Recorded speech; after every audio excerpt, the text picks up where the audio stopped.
Hello, I'm Scott Killaby, and welcome to Natural Rest for Addiction. I'm here at the Killaby Center for Recovery in Palm Springs, California.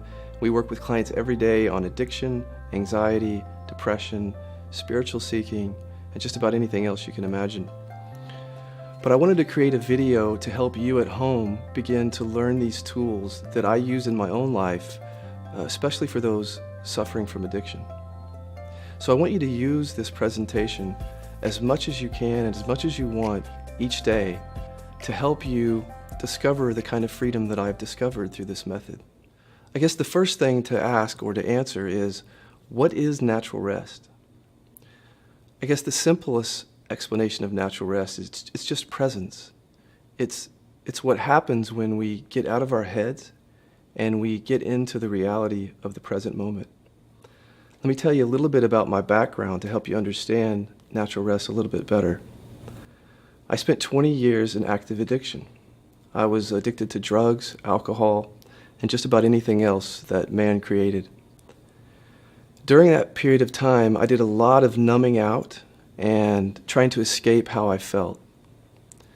And then I learned that I needed to get clean and sober first just to begin to live a different life. But even once I got clean and sober, I realized that the drugs and alcohol were just a symptom of the problem. The deeper problem is that my mind was very busy and there were a lot of emotions that I couldn't connect with and couldn't feel because I had numbed out for so long. So through this process of resting in presence and inquiring with the living inquiries, I came to find a kind of peace and freedom that is really inexplainable. It's a peace that you have to experience, a freedom that you have to experience to really know what natural rest is. The good thing is that this presentation is designed to help you experience this yourself. Natural rest is the experience, the ongoing experience of being centered here in the present moment, where we identify with thoughts, emotions, and sensations less, and yet we allow everything to be as it is. This has a positive impact on things like addiction, depression, and anxiety. And the reason is because addiction is all about escaping into the future, towards the next fix, the next drink, the next moment. So I guess we should ask the question, what is addiction? We can get as many different answers as you can imagine to that question, but here's how I define it. Addiction is the repetitive or binge-like use of substances or activities in a way to avoid having to feel emotions and sensations. And often it involves doing things that have nothing to do with survival. For example, we learn as children that we need food, water, and shelter to survive. But once we become addicted to a substance or activity like wine or gambling, our brains literally don't know the difference between the survival that we need in terms of water and food and the wine or the gambling. Literally, our brains have no shutoff valve. And so once we become addicted to a substance or an activity, we actually think we need it to survive when we really don't. So taking that definition of addiction, let's talk about what recovery is in the natural rest way. If addiction is all about repetitively using addictive substances and activities, then recovery would be about obviously no longer using those substances, but also no longer trying to avoid, escape, or change, or even get rid of how we feel. And that's a deep acceptance of our entire experience as it arises in the moment. Now, throughout this presentation in the various segments, you'll hear me talking about the three facets of addiction. Now, think about our own lives and our own experience. It's more than about having compulsive or addictive thoughts towards substances and activities. That's really kind of one track of our experience, which is the outward movement towards the future to try to get something to make us feel better. We call that sort of the compulsion track, the movement outward.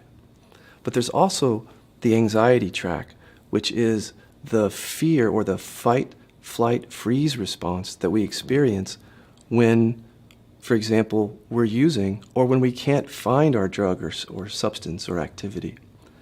So in the moment that you feel a compulsion towards a substance or activity, there's often some anxiety that comes up with it.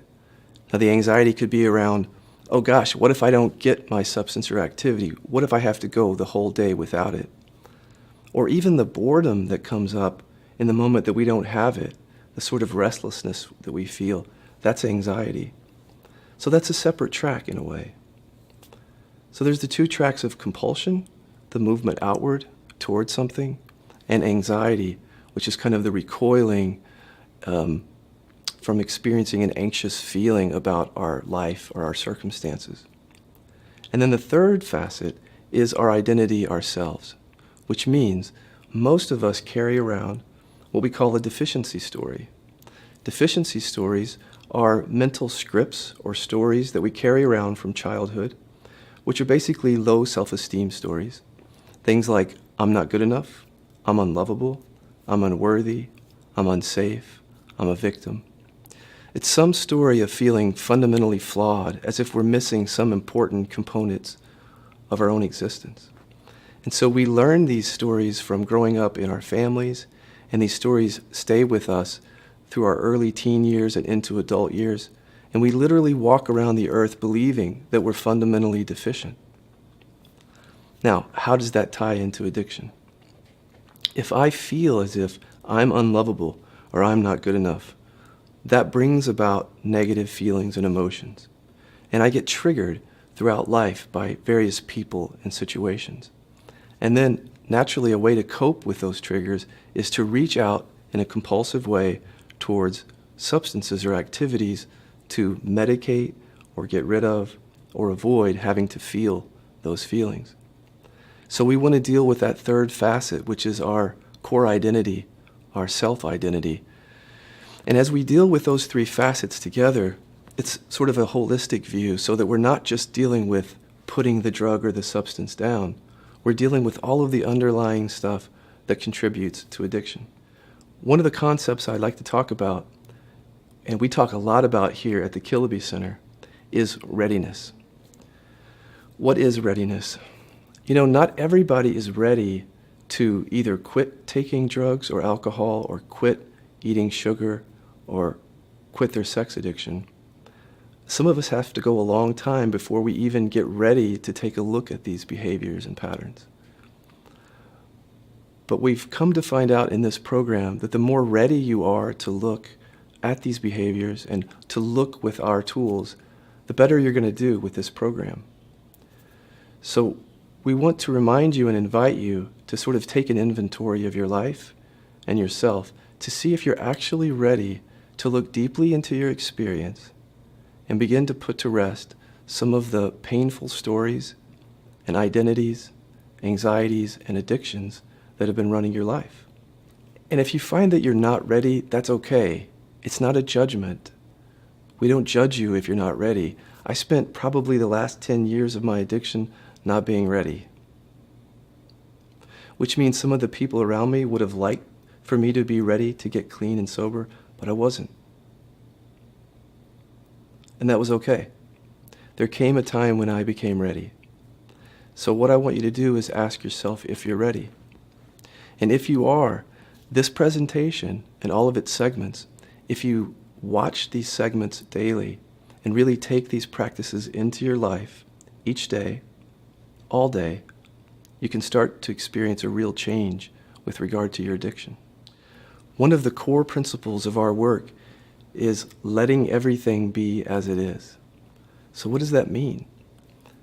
When we say everything, we essentially mean words, pictures, and energies. Let's talk about each of those three.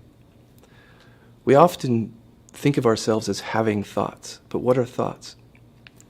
Thoughts are, in this method, either words or pictures. So you can test this out in your own experience right now. If you close your eyes and get quiet, you'll notice that thinking arises in either words or pictures.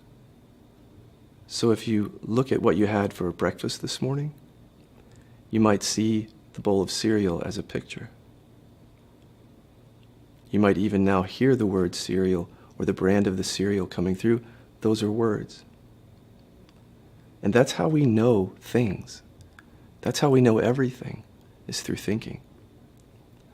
So I'd like you to become acquainted to the experience of noticing that your thoughts arise as either words or pictures. Because those are two of the most important elements that we work with in this program. And then the third element are energies. So energies are essentially anything that we feel, mostly in the body. Energies could be things like emotions or sensations. Emotions are things like anger, fear, guilt, sadness, shame.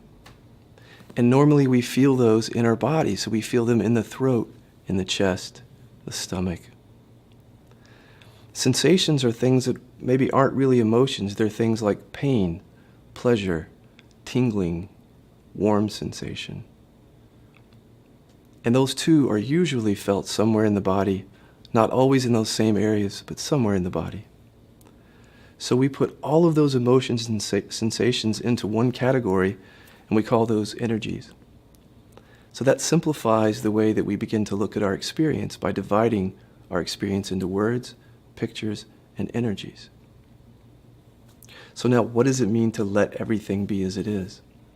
It just means to let all words, pictures, and energies be as they are. You see, addiction, if you notice, is about trying to change yourself all the time. You're trying to change how you think. You're trying to get rid of negative thoughts. You're trying to get rid of the thoughts of using. You're trying to feel better. You're trying to change a negative feeling into a positive feeling. Trying to change pain into something else. And all of this energy that gets spent trying to change our experience is contributing to addiction. Because substances and activities are taken or ingested or engaged in for the very purpose of changing our experience.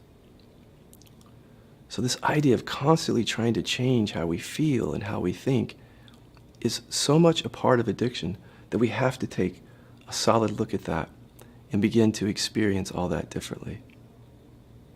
So back to, what does it mean to let everything be as it is? Well, you'll come to find that out in your own experience as you read the Natural Rest book along with this presentation. Letting everything be as it is means literally letting all words, pictures, and energies be as they are. Again, as you go through the video segments, you'll start to experience what that means.